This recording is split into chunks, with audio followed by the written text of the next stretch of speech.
Hello everybody, my name is Bruno and welcome to my channel. Today I'm going to tell you why I'm going to sell the most versatile lens on the APC world. So stay there.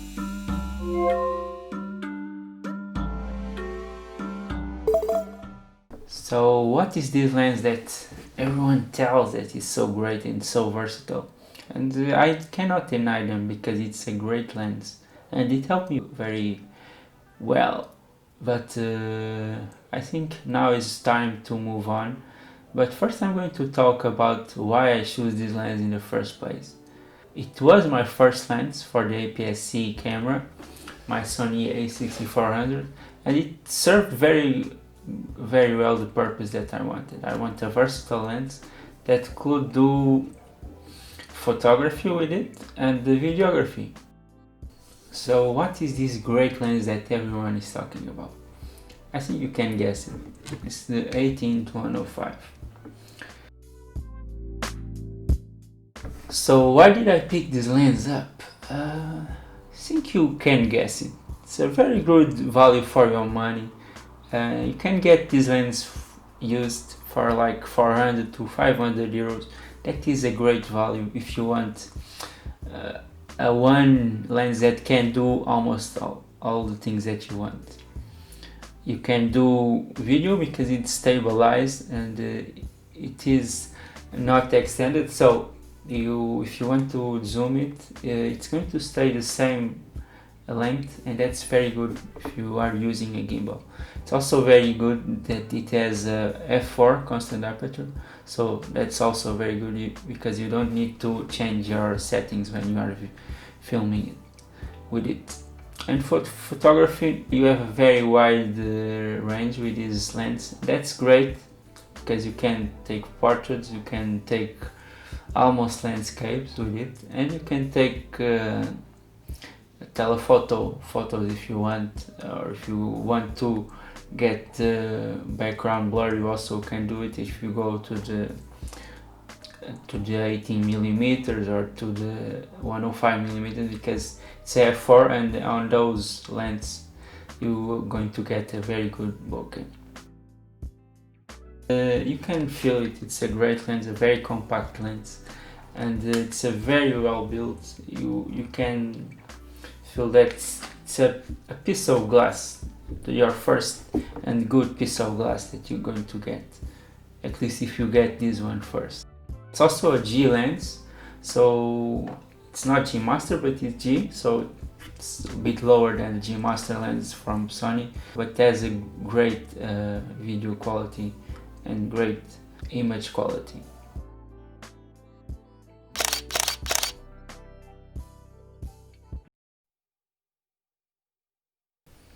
One thing that is very important with this lens, and especially if you don't have a stabilized body like I do, I have the A6400, so it's not stabilized like the A6500 or the A6600, but with this lens and with almost every stabilized lens you can get great shots with it and health, and that's a great proposition if you want to stay small with your setup, because you can use it with just your stabilized lens, and in the post you can stabilize it if you want.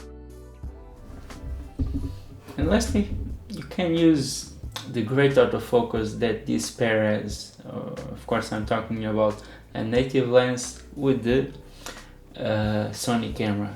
As you don't know, or if you don't know, the Sony autofocus is one of the best in the market now, and these last cameras are just so good, so that I really recommend it for you to use Sony glass at least once, just to try it out. So not everything is great about this lens, and the first thing and probably the most important thing that I have to talk about, it's the f4 aperture. Yeah, f4 is like equivalent to f6, and f6 or f4 again on APS-C camera, it's too much. Of course you can work it out, but it's too much, especially if you are working in not very well lit places or indoors. And f4 you mostly are going to have to use your ISO more than you want, and at least for me, I didn't enjoy having to have high ISO on almost every shoot that I did, and at least I enjoy working with a little ISO as possible. So an f4 is not going to help you with that, and that's why I have to find other solution to my problem, because the f4 is not a problem for most of the people, and it's question of a problem if you are shooting outdoors, because most of the times you are not even going to be able to use the f4 because it's too bright, so you have to go to f10 or f8.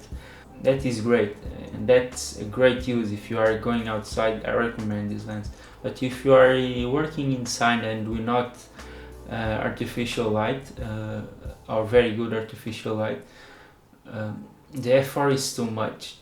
And the other thing that I didn't enjoy with this lens is that it can be a bit soft, especially compared to my other lens, the Sigma 16mm, that is very known for being very sharp.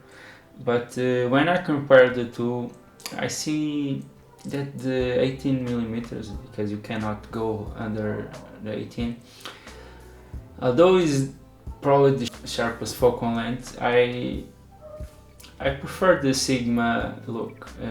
It's not only the sharpness but also the contrast that you get with the Sigma lenses, that again are great lenses, and I recommend at least the 16mm because it's a very good lens. I don't know about the 30 or the 56, I believe, but I believe they are in the same range of very sharp lens and very affordable lenses. Another thing that also made me think about getting another lens is that it's great to have 18 to 105 focal range, but most of the time I wasn't using the 105 range.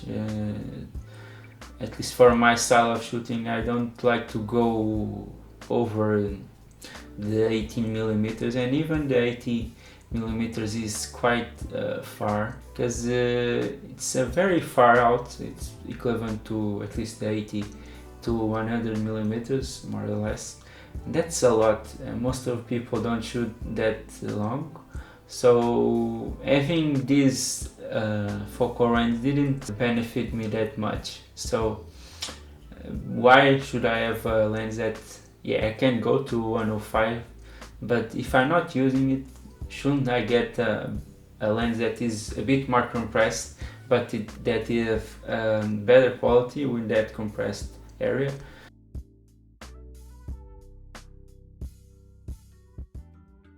So there you go, guys. That's the reason why I'm selling this lens, and the main reason it is that is an f4 constant aperture. It's not very good in indoors, and that's not ideal if you want to do client work.